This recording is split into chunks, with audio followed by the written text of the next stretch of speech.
Evo ovako, malo ćemo se ponoviti. Znači, sledeća nagrada je posebna po uspehu, posebna po delu. Posebna jer je najbolje u regionu i u svojoj matici i u svojoj delatnosti iz IT sektora. Programiranje, dizajn, multimedija, administrativna mreža, IT biznis, razvoj mobilnih mreža.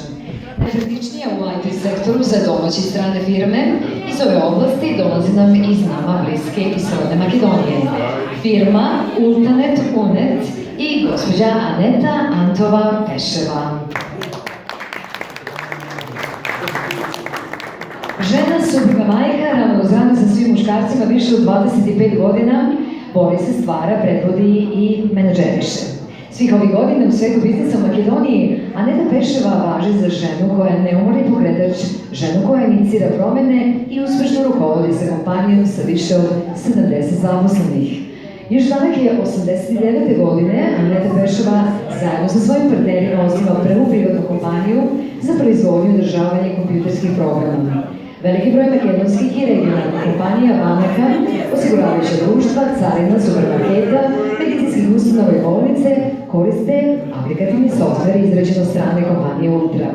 1994. godine Peševa i partneri formiraju kompaniju Unet, koja je postala prvi makedonski internet provider, a već 20 godina Aneta Peševa menadžeriše i najveći privatni cloud hosting provider u Makedoniji.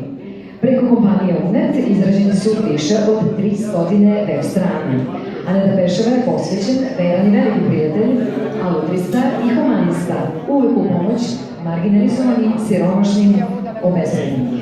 Član je i bivši predsjednik kluba i nervni Skoplja, gde članuje supruge članova Rotary kluba Makedonija. Ranijih 90. godina Peševa je bila član borda fondacije Soros Makedonija, kao i u više građanskih udruženja i biznis asocijacije u Makedoniji i u regionu. Član je borda najutjecajnije informatičke asocijacije MASIT, kao i aktivni član asocijacije za promociju ženskog preduzetništva i promovisanje žena u biznisu. Pozdravimo najuspešniju, najposlovniju, najpriznatiju, najvoljniju ženu 21. veka, gospođu Anetu Antovu Peševu.